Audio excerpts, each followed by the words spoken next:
Merch, baby! I should have brought my hoodie. I didn't bring it. It's all good. Did I send you the website the other day? Yeah. Word. Alright. I guess we're in this thing. Yeah. Welcome back, everybody. Hey. 10-second reviews. Dang, when was the last time we did that? I guess it was like 3 months ago. Definitely 3 months ago, before the world shut down and everybody Yeah, that's crazy. started being different. But we back like lateral passes. So we're gonna go ahead and call this season 2. Passes. Yeah, this is season 2 of the name that you just said it was. 10-second reviews. Because I didn't forget the name of my own podcast after it was said to me. Alright, I'm gonna let that one go. All right, so what are we getting into today? Some good old Freddie Gibbs. Frederick Gibbert. Is that his real name? You just make It stuff is up. for today.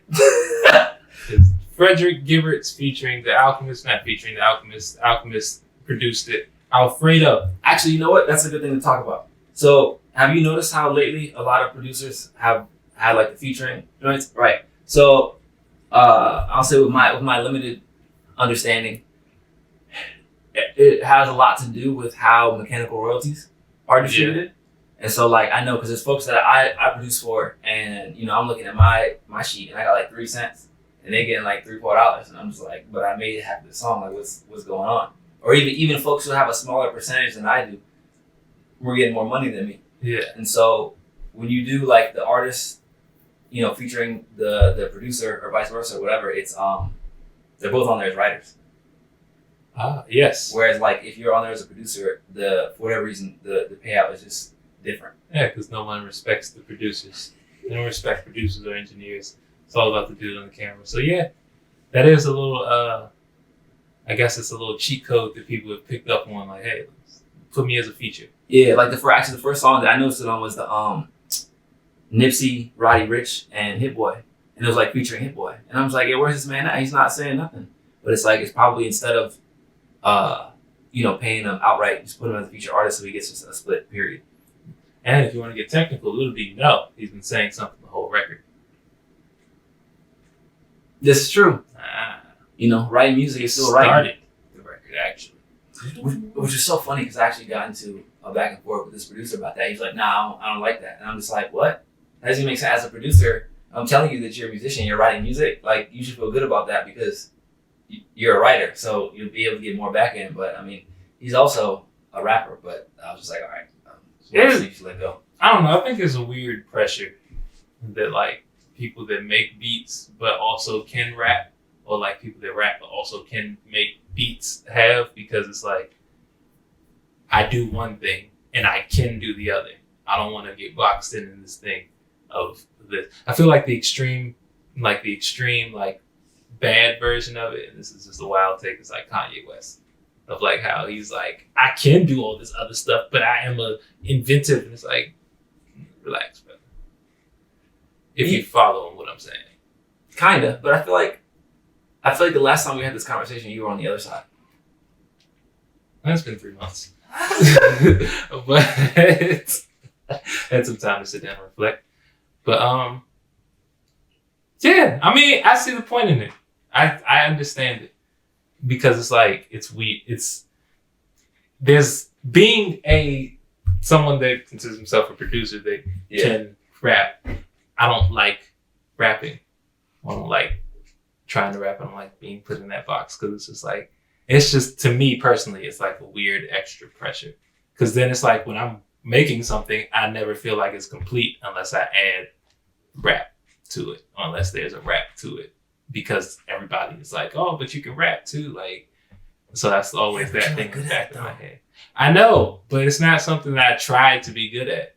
Which is more of a reason to do it. You know what I'm saying? Like, that's a gift. Look, by definition. I'm not disagreeing. I just feel like when people have gifts like that specifically, like where it's just like, I'm kind of just good at it and you see it, not saying just leave them alone, but like, you can't force people into stuff, man.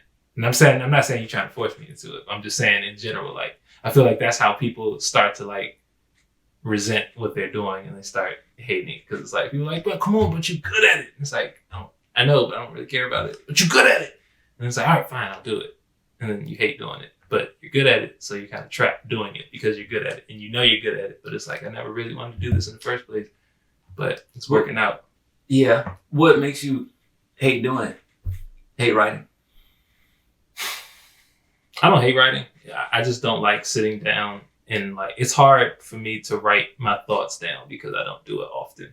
So I guess it's just repetition, something I don't do often enough because like I think faster than I can write. Mm. And literally I'll have a thought and I'll forget it like in the next 30 seconds because I'll keep thinking it, but I won't write it because it's like, it's hard for me to do both at the time. So me personally, it's just probably something I just got to work at more and just keep trying at it until I get comfortable with it. But it's that, like, I'll have a dope ass idea in my head and then I'll start trying to write and expand upon it. But like my brain be moving faster than my body sometimes. I feel that. Remember the 38 special album we talked about yesterday? Yeah. You know, it's just one verse. And then like, or maybe two verses, no hook, you know what I'm saying? Or just one long verse and then some beat on the front and the back, and that's the whole song. I mean, and that could be it too. Yeah, I've been dabbling a little bit with that idea of just spit it, just rip it and let it go. Yeah, slow it down. There's no such thing as a real structured song. Art is art, man. This is true. But yeah, that's how I feel about that. So producers, get your money, get your checks, get recognized out here. Don't let the pretty face fools steal all the bag. I'm referring to Freddie Gibbs. That's a pretty face fool right there. Foolish. All right, so like we said, Alfredo, Freddie Gibbs featuring the Alchemist. Yes. It's 10 tracks, right in the pocket for me. I'm gonna stay on that forever. And it came out May 29th. Mm-hmm. It was like a late birthday gift for me. About a week late. Mid-pandemic. For all of you humans out there that have been, on Earth for the last 6 months. Yeah, that's a really good point. Yeah. Yes. Mid-pandemic. Right. It was a nice. So, track 1, 1985. Bow Bow. What was going on in that year? I don't know. Wasn't there. Let's find out.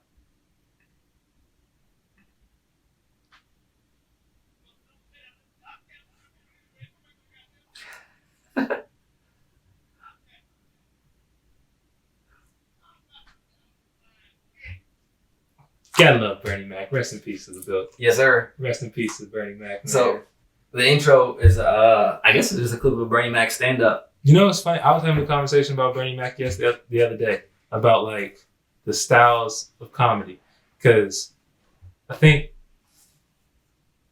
Bernie Mac was a great comic, of course, but, like, it's weird when people say, like, even today he would still be, like, up there with like the comedians going down. Like he would still have that legend about him where people would respect him for all the work that he's done. But like, I don't think he would be able to do like tours and stuff like he was doing back in the day just because that comedy style isn't necessarily. You don't think so? It was, his comedy was more like, and this is because of the times that these were, not that there was like some 1965, like I remember back in the day, something like, just like 90s, early 2000s, like black comics was just like kind of caricature, kind of funny, like being extra black, like that was the thing. Now it's like we're kind of moving towards like we all kind of just live the same life and have experiences. Like there's black stuff and there's white stuff and there's this, that, and the third, but it's not like all his comedy was like almost exclusively like black jokes, is what I'm saying.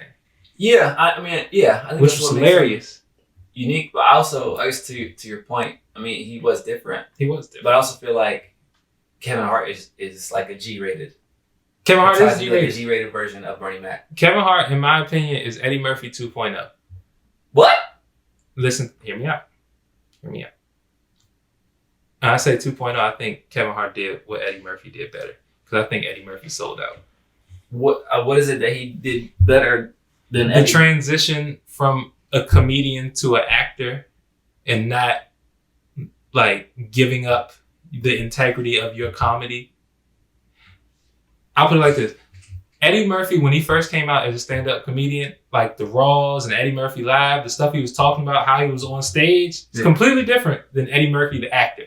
Yeah. Like, of course, the Beverly Hills Cop and his early stuff was closer on, but like, as he started get on, then he moved into the daddy daycares and the Nutty Professors. I was a kid when Nutty Professor came out. It was horrible to me. It was horrible. Like stuff like that, Norbit, it just felt like he did way more. Like he was just trying too hard to. I don't know. It just seems like he sold out. That's the best way I can put it. Joe Rogan was talking about somebody, or talking to someone rather on his podcast, and they were talking about this party that Eddie Murphy had, and then they got this whole thing about his career, and it's like you gotta remember at the time, what he was getting paid for each film. Oh yeah, it was stupid. Was not even close to what he was making, doing stand up. But then also that, like you said, going from Boomerang, Beverly Hills Cop, and then like to the kids movies, that's a lot of range, dog. It is range. Like it is range. He can act. No, he can. But the reason why I say Kevin Hart does it better is because Kevin Hart is doing like the Jumanjis and the stuff now, but Kevin Hart is still Kevin Hart. Yeah, he has to G-rate up like some of the way he talks, but he's still just like character. Like they just let Kevin Hart just go on set sometimes with the jokes that he be doing. Some of it ain't as funny, but he didn't change the way he's funny. He didn't. Yeah, I see what you're saying, but I guess to me, I'm about to sound like a hater, I guess, but to me, it sounds like if you can only play like Matthew McConaughey, he gets accused of playing the same role in every film. Yeah. It's like same way Kevin Hart is like the same Kevin Hart in every movie that he's in. Whereas if you're talking about Eddie in from his kids movies to the adult movies, like he's actually playing those roles. It's just he's Eddie Murphy. So I feel like I feel like I gotta put more kudos in. I kind of see what you're saying. I can see what you're saying because even when Eddie did do like his comedy back in the day, he was real animated and stuff like that. So in his kids movie, he's ice cream man is coming. Maybe it just wasn't a good transition for me. Me personally. I guess it was also before your time. Probably. I'm not gonna lie. Norbit was hilarious when I was like 11, 12. Yeah. But like when I watch it, I'll be like, Didn't Netflix just give him some money to do stand up? Probably. Yeah. Oh, that was the other thing they said that Kevin Hart and Chris Rock, where they go to like the clubs to work on their material. Yeah. They did material, and then Eddie just showed up and just went on stage, and they sat in the crowd, looked at each other, and balled their shit up and threw it away and started over. So I'm saying if he there's something about Dave. Are you sure? Positive. Because I feel like he said about Eddie too. I was watching. I be watching a lot of stuff on comedy, but they were talking about how Dave Chappelle does comedy. Like, there's where he does go. There's one where he went to like a comedy store once or a Laugh Factory, and he went up for like 3 hours, and he started off. I don't have any material because like Dave Chappelle's comedy is more so a conversation. Like it's a dialogue where there's comedy. Like it's funny because he can make stuff funny just because of how smart he is. Like he's like, I don't think any comedian has been able to do that. Is where they make a few. I've seen Louis C.K. kind of does it. He does it like in the white people's version where he's just kind of talking to the crowd, just like complaining about his day, and he just ends his shows. Dave Chappelle, he just comes up and he's just having a conversation. Like he'll start talking to somebody in the crowd. Like, what's your name? What do you do? Well, let me tell you a little something. Like not like heckling, but just talking to people. Like most comedians, it's a show. Like they're going out and they're performing. Dave Chappelle, he just goes out and just says what's going on. Yeah. You know what I mean? Like, but that's what, because I saw that same thing. And they were like, because Dave does, like, he doesn't need to, because whatever's in his head, he can just turn into funny because he's just that guy all the time. And I guess that's what I was kind of saying to the point of Eddie Murphy. It just feels like, even though both Kevin Hart and he made shifts to their career for the direction that it was going, it just felt like Kevin Hart stayed a little bit truer to Kevin Hart. But maybe it's just because I got to see Kevin Hart fully from his actual come up and to where he is now versus I had to hear about Eddie back in the day and like we'll watch some stuff. I didn't really know how he was, and then I just see where he is now. So, perspective. And he also had like a #1 single. My girl likes to party all the time, party all the time, party all the time. Yeah, that dude. Like, he's just mad talented. I can't. Kevin Hart got a #1. He had a #1 single. Let me see that booty. He was like featured on that for some reason. Like, cause T-Pain had him in the video. He's just jumping around dancing. Hey, but look, 2.0. Bunch of talented brothers. I feel you. 2 talented brothers. You know what I realized? We don't have the poker chips, but it's all good. Yeah, we got the green screen though. True. Well, you got the green screen. You don't need nothing. Right? We can be in space right now. Put us in space. We're probably not in space. It's okay though. I mean, I could. I'm about to get a pen. Just so we can keep track. Let me distract you. All right. Well, I'm gonna give track 1 a green just cause it's Bernie Mac. Yeah. Once, and that was a hilarious bit. So that's what I'm saying. Bernie Mac was still hilarious because that joke was way before my time. But when I heard it, it was hilarious. Because I was like, I know friends that have gotten beaten because they was just being themselves, and their parents were sick of them being themselves. Yeah, I'm one of them. Hey, man, it's okay. It's about change. Carry on.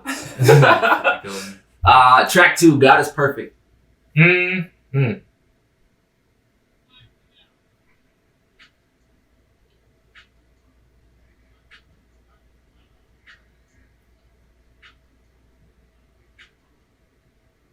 All right, so this is one of my favorite beats on here. Because it didn't.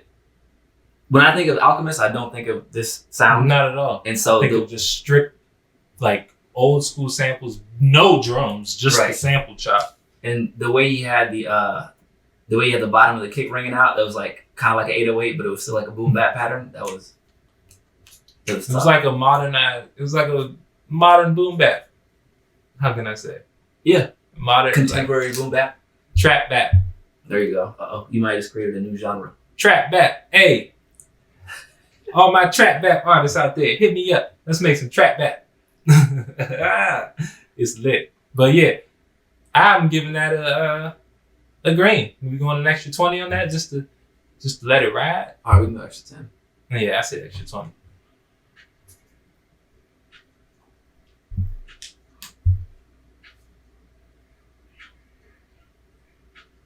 Yeah, he didn't even start rapping. That's how you know it's hard. Because he's just saying, he's trying to catch it. He's like, this beat is sick, man. I'm gonna just let this rock. Yeah. But yeah, I like that.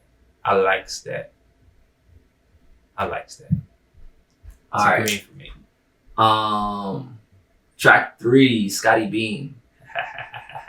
Shout out to Scotty Beam. I didn't even know who that was, and I feel like I don't know if I was in a rush to check this one out, but I think after you had mentioned this track, I was like, all right, let me go. Because I think you posted about it or something. And I was like, all right, let me listen. Because of when it came out. This song in particular, I remember this because I went to the protest a couple of times, and I was playing this on the way down there. Yeah. It's not like a protesty song, but like the chorus it's relevant to what was going on, like in May with all the shootings and killings. Yeah. Justice for Breonna Taylor. Still.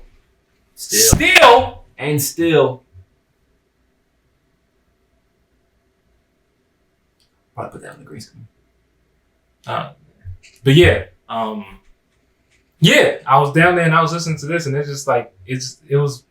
I'm a very visual person, so as I was listening to it, it was giving me Gil Scott Heron vibes. Just the chorus, the revolution's genocide, like the revolution. And I was just like, man, yeah. And that's what really turned me. That's what really like sold it for me. This particular, But let's go ahead and let this jump play a little bit. Scotty Beam.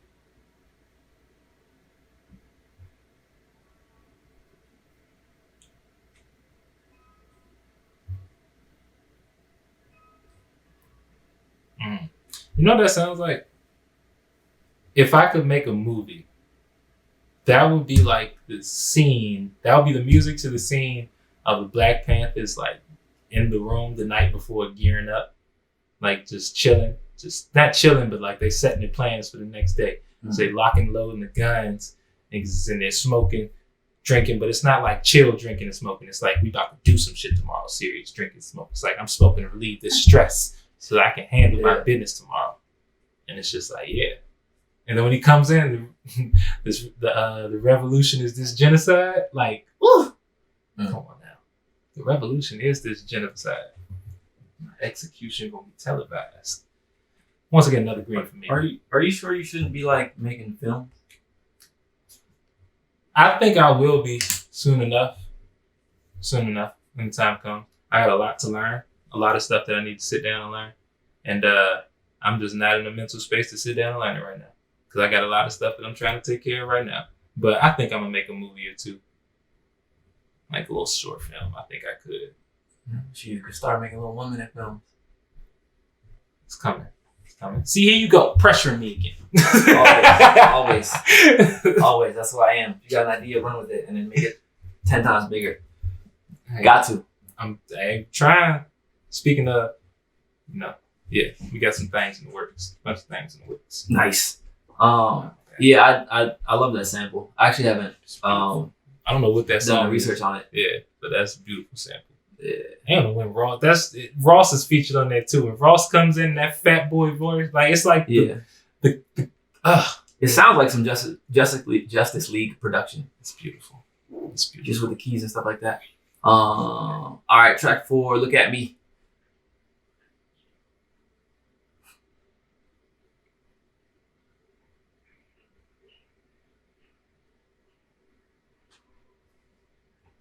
Oops. This was an interesting sample to me. The way that he wrote the beat. Was the what's that documentary you kept telling me to watch? Of the Black Godfather. Black Godfather. I'm blanking on his name, but is that Curtis Avant? Yeah, that's not whose voice that was in the beginning, was it?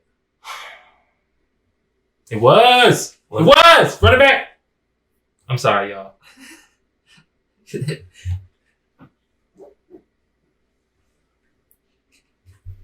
That sounds like... It sounds like something he would say. It definitely sounds like something he has. It sounds like his voice, like from the interview, but they made it like gravelly because that's literally what he was talking about in the interview. Yeah. If you haven't seen Black Godfather, I feel like I've been telling people to watch this for like the last 8 months, even before this stuff was going on. Please sit down and watch Black Godfather and learn about the black man that is behind a lot of the deals that have been happening in America for like the last 40 years. You know who else is like that? P.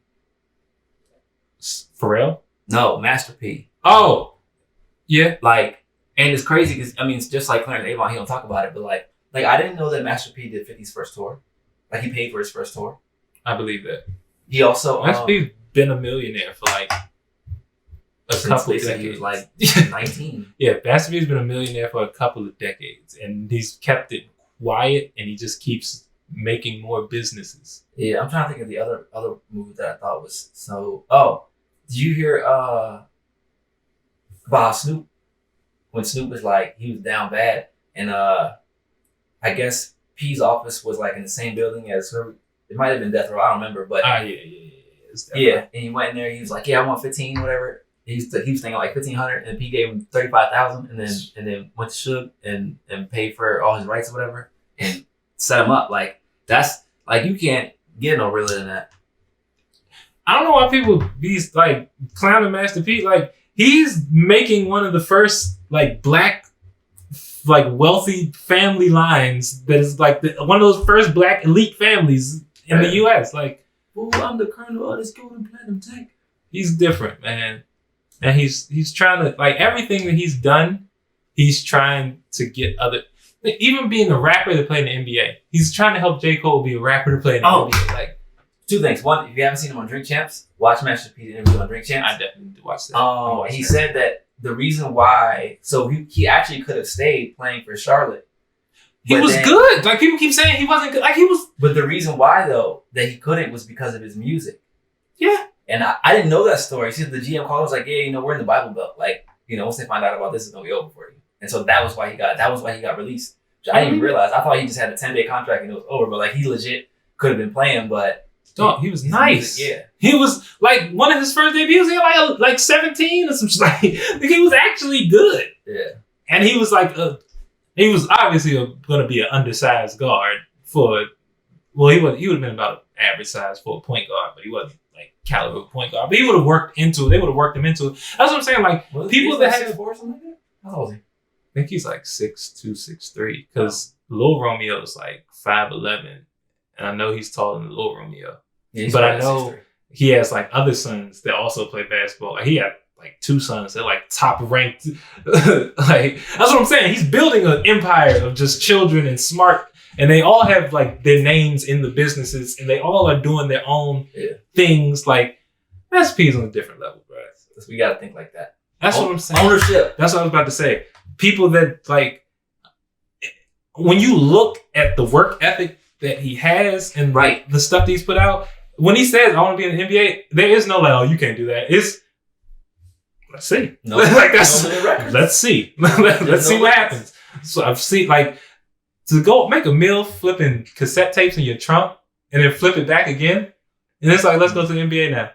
He probably could have been MVP if he wanted to. For him to pay Michael Jackson's lawyer $25,000 to tell him that he needs to get $300,000 to pay for his marketing so he can get that 85-15. Yo, you got to watch the interview. It's crazy. But yeah, he's like the only person who's ever had an 85-15 distribution deal. Which means that like back when CDs were $20, he was walking away with like, 18 and a half, 19. Shit.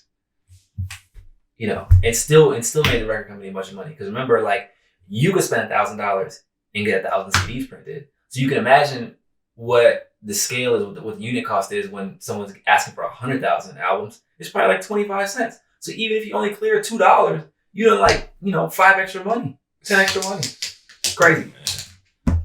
Crazy. On Master P. That's all I got to say too. You said what? All I got to say is do your research on Master P. Study this man like we study all this bullshit on Instagram. We're going to take over the world. Yeah, big facts. Now, the other thing he said before we move on is in terms of like financial literacy, he said just like an hour a week, 30 minutes to an hour a week. Just like learn about banking, learn about finance. That's it. It don't even take more than that. That ain't nothing but a YouTube video. That's true. That ain't nothing but a YouTube video. I'm booking some notes. So instead of watching, the little interracial couple vlogging about their daily, oh, we're going to take the baby to the playground today. And that 45-minute vlog of them getting dressed and, oh, she just spilled the applesauce. Watch a 30-minute clip about how to turn that 15 into 1500 and do it again. And then you can make the vlog about how you spill applesauce on your little baby. Yo, you're hilarious. But all in all, look at me as a green. It's a green for me. Same. So let's move on to this track 5. Frank Lucas. What y'all know about Frank Lucas? Featuring Benny the Butcher. Butcher come, nigga.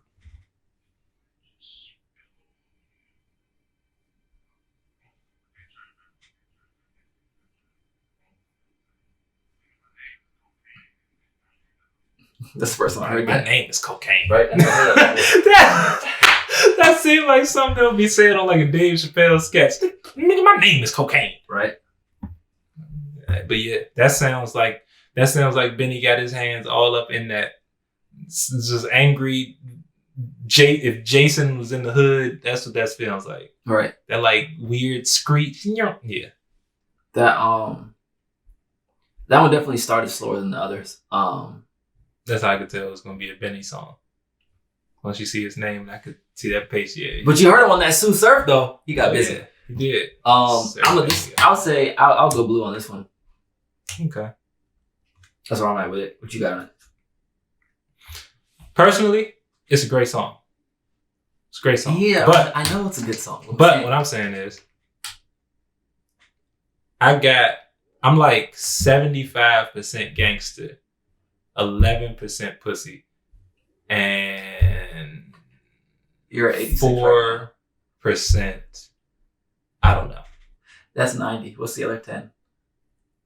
Other 10, it would probably be Meerkat. 10% Meerkat.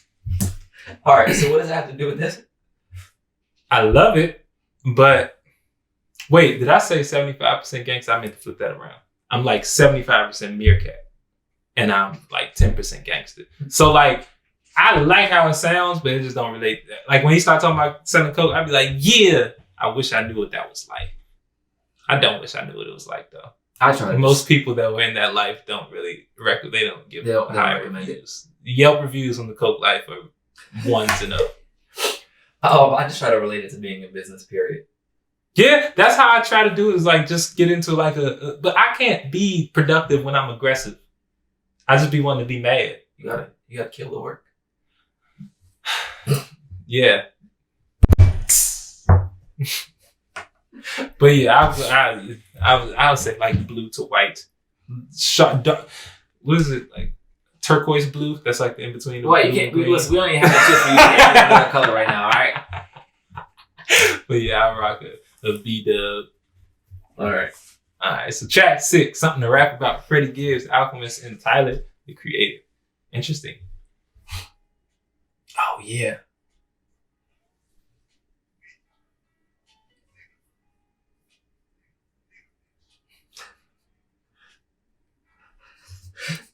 That joint, it sounds like sunshine and open fields. It's beautiful. Very. It's beautiful. Now, what I hear, it's funny enough, I hear white kids jumping off a dock into a lake. Well, that's what Homeboy raps about. Yeah. But before that, that's what you heard when you first. Yeah, like, you know when you see like, it'd be like when, have you seen the, have you heard of that movie Piranha that came out in like 2009? Maybe. It was like about these bunch of white kids going to spring break in like this little lagoon or something. And then apparently this lagoon was like notorious for like having prehistoric piranhas that like come out like once every 300 years or some shit. And this was one of those 300 years, and they just started ripping stuff apart. But it starts out as like the camera's like coming out of the water and they're playing happy music, and it's like this white girl jumps in the water, she's like, hey, and you see her from her feet angle first, and it comes out. It's like, oh, we're partying above. That's what it sounds like, except not white people partying. It just sounds like just people out on boats. Like not spring break vibes. Like Sunday, take the family out. It's like, okay, it's beautiful. Like you said, sun shining, open water, fields, smiles, laughter, flowers and daisies, yeah, watermelon and smiles. All right. Well, I already gave it a green. Yeah, me as well. All right. Track 7, baby shit. With that baby shit.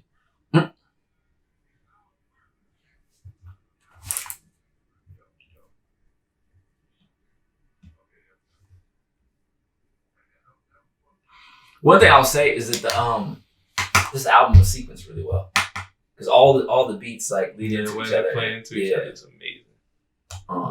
I like how the butch, like the ones we were going before. Was it drummer Frank Lucas going into something to rap about, like the endings, how it was magnificent. But baby shit, this is like Freddie Gibbs' Pocket, but I don't like it. Really? This song specifically, like how the beat is, like this is like his Pocket. Like this. Hold on. Are you talking about? You heated that on the opening track too. I don't mean the Pocket. I meant like the beat. Like I don't like that beat. Is like it's like a. I don't like those stuff. Well, yeah. It's not a bad beat. It's just like talking about the whole song. No. He can rap. No, I'm not taking nothing away from Freddie. No, I'm saying, but you're talking about the whole song, not just like these first 10 seconds we just listened to. True. The first 10 seconds, that horn coming in, it sounded real like, I feel like if he made a video for this, it would be like on some, how can I say it? Good morning, Vietnam. Like that's what the horn sounds like. Like it would be like a parody of that.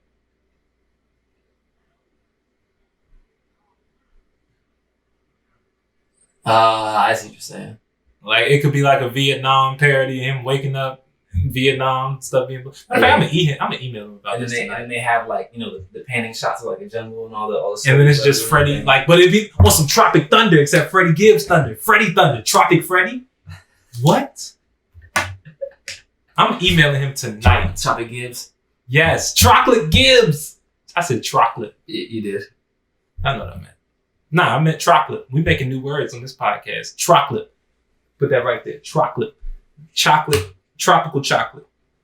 Chocolate. I might actually put it up there. Hey, you gonna define it? Tropical chocolate. If you make me define it every time, if you catch me when I say a word that ain't a word and I have to define it, then you gotta put it up there. I will put it up there. Oh. Yeah.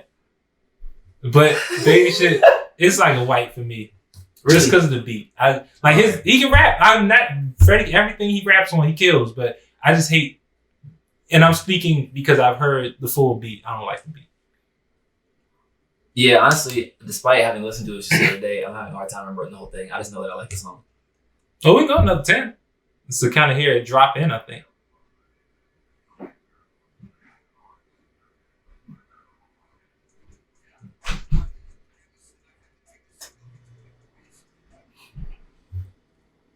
So I see what you're saying, but I still like it. Yeah, you see, like it's just that style of beat is just kind of like. So it's like a blue. Yeah, especially working with Alchemist, bro. Like I know that like that. I don't know if that's a Gary, Indiana thing with like that beat. That's like just that style of beat is his thing, but. Good point. But yeah, moving on. Where we at? Track 8, Babies and Fools featuring Conway. Yo, this one was like, this is a very dramatic song. It is.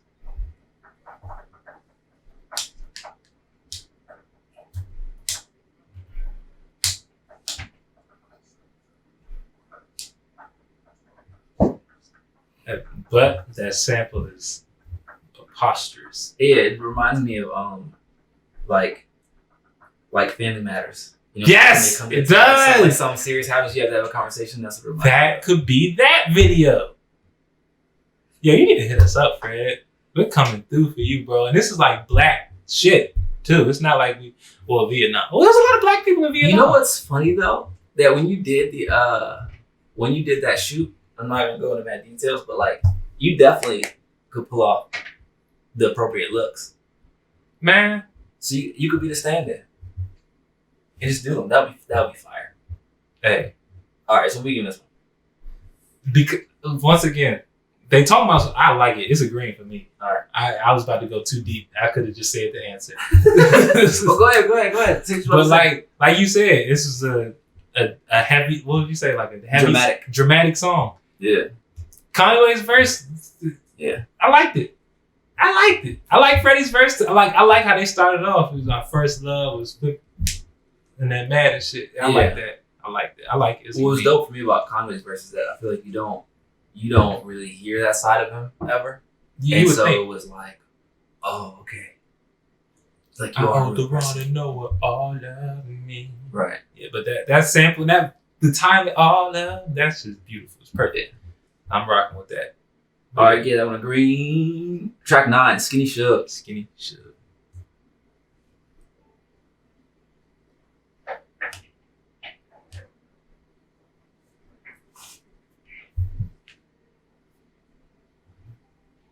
I forgot about this one. I kind of did too. It's so funny listening to them in this context makes me analyze them so much more. Like, you know who would sound crazy on this? Wayne. Like, yeah, but like it couldn't be this new auto-tune Wayne. You have to. Like, it definitely wouldn't be auto-tune. I mean, he's smart enough to get in the right pocket, but like, I hear the lighter flick.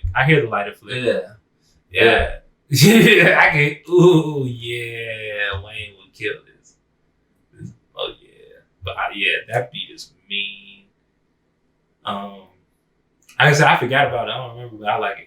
Just off that, the way that guitar came in, that was that blues New Orleans guitar too. So does that mean it's like blue? I'm gonna go green. All right. I saw the joke and I almost went with it. What? It took me a while. Is it blue because of the blues? Nah, that's not that. I wasn't even saying like that. I was just saying because it was like we're hearing it and we like it, but we also didn't remember it was there.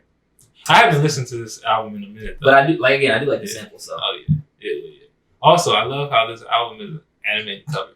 I was just sitting here looking at his hand raised up out of the Alfredo this entire time. Oh yeah, a lot of I don't know if that's just Tidal or the other platforms have that too, but a lot of like recent covers have been doing that. Apple don't get that shit. Oh, I'll show you. But a lot of the joints. Okay, that was dope. But here we are. Track 10, All Glass.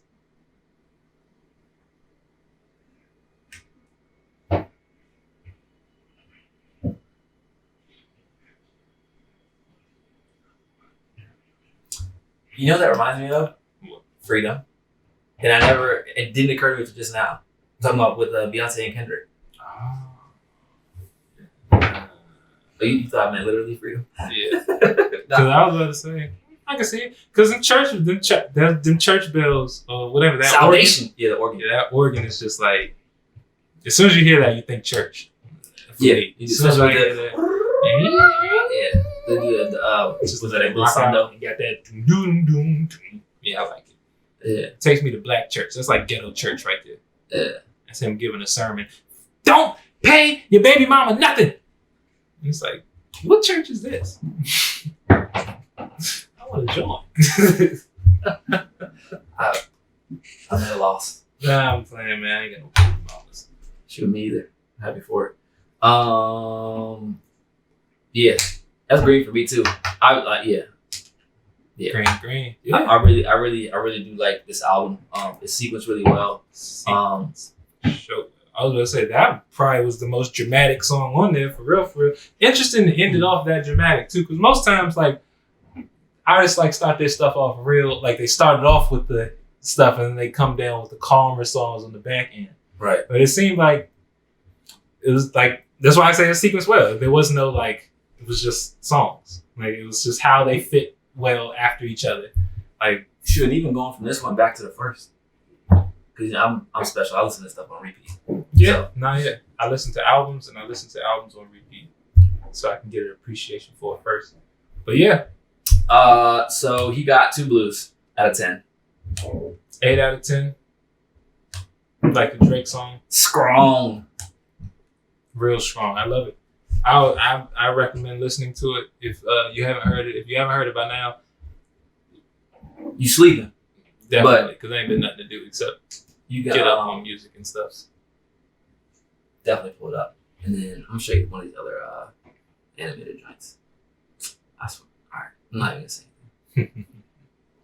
That's interesting though. Tyler's out here like making. See, this is, I feel like also is a little bit part of the problem. Yo, let's talk about WAP real quick. Okay, so, go ahead. No, this is just what we're gonna end it off. I'm gonna have a hot take. I got a hot take. All right, and it's gonna get us some emails possibly. So I think, given the situation that this young lady just went through, the young Tory of the lanes, yeah, young Torian, right? Yeah, her first song out, right? First song after this situation. I feel like for the situation to happen and the type of artist that she is, if she wants to be considered an actual rap artist rather than a rapper, I feel like this was the time that if you're going to come out with a song hot off of bullshit, well, I know you can't really address the bullshit, but maybe like show the folks that you can rap about yourself a little bit. That's dope. You feel what I'm saying? Like, I'm not saying get into the exact situation, but you know, like, oh, so you're just saying, given for you to the attention she's gotten for a serious situation, serious situation, and then the first piece of work that you put out is wet ass pussy. You mean worship and praise? I wish. All I'm saying is like, shout out to God. How can I take? Like, it's like, what message are you trying to send about yourself? Like, you're not taking this shit serious. Like, you was yelling at everybody, y'all talking, I'm just that and the third, and then the first thing you do is wet ass pussy. Somebody make it make sense to me. Just me personally. That's how it's just a little like it's a contradictory thing to me. Like, I feel like something like this happens. Now this is your chance, if you want to right. Stop to like have more of a serious side to your stuff, because you already talking about people making fun of you, this, that, and the third, talking about your body, this, that. Now you can be like, I can say something serious about I can give y'all a serious side of my boss. I think she can rap. I think she's actually a talented rapper. Yeah. But it's like, when this is all I got to expect from you. Yeah, I see what you're saying. Like, you got all the attention in the world. You got all the attention in the world right now. Like, you could try some shit that you never tried before, like stuff that you wanted to do when you was a kid that you thought you couldn't do. Like, I mean, maybe this was it.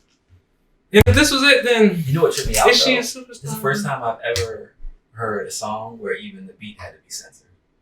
Dog, like, that's what tripped me out, and people didn't even realize that it was. And I was like, no, this ain't censored, because Kat sent me the video. This just you gotta watch it, and I did, and I was like, I think this is censored, and then I went and listened to the regular version, and I was like, oh yeah. that's like that kind of just makes me even more afraid to be that big of a star, because it's like,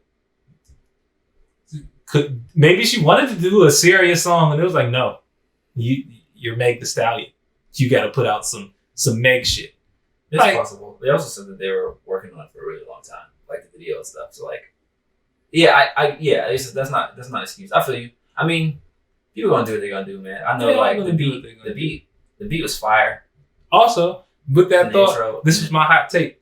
This was the time where we like, I think this song was the output of this song. This video was the moment where it, like, the hot girl shit, like, just because of how the hot girl is acting right now, this should be the sign to put this shit to an end. Cause we don't know what happened in the like, we don't know what happened with the situation. Yeah. But we know she's a victim of a gunshot wound. Yeah. Most victims don't come out flexing, like when the story is not like. So, how much of a victim are you? That's the only question I got. That's my hot take. How much of a victim are you? My hot take, like, I know this, that, and third, but I feel like maybe she was reaching for the joint and then it went off. I don't know. I feel like, because I know she's wild. Like, what you're trying to say, but I'm trying not to say it, but I'm trying to say it. You feel what I'm saying? Because I don't want to be like, no, but it's also like it's a touchy subject. It's a very touchy idea. Well, yeah, it's also just what's the word I'm looking for? I don't know. It's a dangerous question to ask. Because everyone doesn't respond to everything the same way. It's like, like twin brothers with an alcoholic dad. Like, one of them don't ever drink and mad successful, and the other one is like a homeless alcoholic. And both are responses to how'd you end up like this are, well, with a dad like mine, how would you expect that? Yeah. There's definitely, that's why I was saying I didn't really, because like I said, I don't even know 100% the situation that happened, but it's just like optics of, you just went through this shit. You've been I'm going through it. I'm down bad. My emotions are shot. Like, y'all over here making jokes, and I'm trying to get my sanity. And then everybody's like, all right, yeah, maybe we should take Meg serious. Then boom, wet ass pussy. It's like, this is what you want us to take you serious for?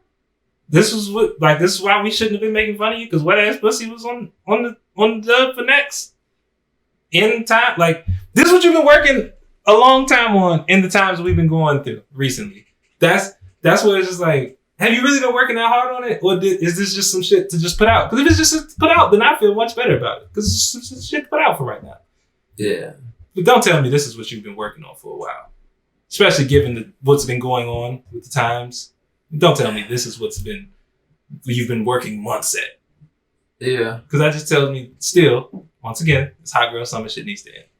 This is like, if that's what the focus is, we worshiping this young lady. I can agree with that in a broader sense, but that's a whole other discussion. Just my hot take for the day. That's my hot take for the day. So we'll end it on that note. And so, let us know how you feel in the comments. Yeah. You might get flamed. I'm definitely gonna get flamed. Look, DM me personally. Let's have a convo about it, because I don't know. No, put it on Front Street. I want to see it. You feel me? Talk to me. Let's talk about it. I just feel like I don't know what message is trying to be sent. But back to the main focus, Alfredo. Check it out if you haven't listened to it yet. Great album. If you love hip hop, not even rap. Yeah. Actually, you love rap too, because Freddie gets busy. But just like, if you just have an appreciation for hip hop, period, this is hip hop. And especially if you understand what I mean when I say that, you'll absolutely love this album. This is an album I say like, there's albums you hear, there's albums you listen to, there's albums you feel. I think I don't think it's a great, like, one of the greatest albums of all time, but this is definitely an album you feel. When you listen to it, you kind of, you sit back and you kind of feel the vibe that is being set. Good kill. Yeah. But yeah, we gotta talk about that too. Albums you listen to, albums you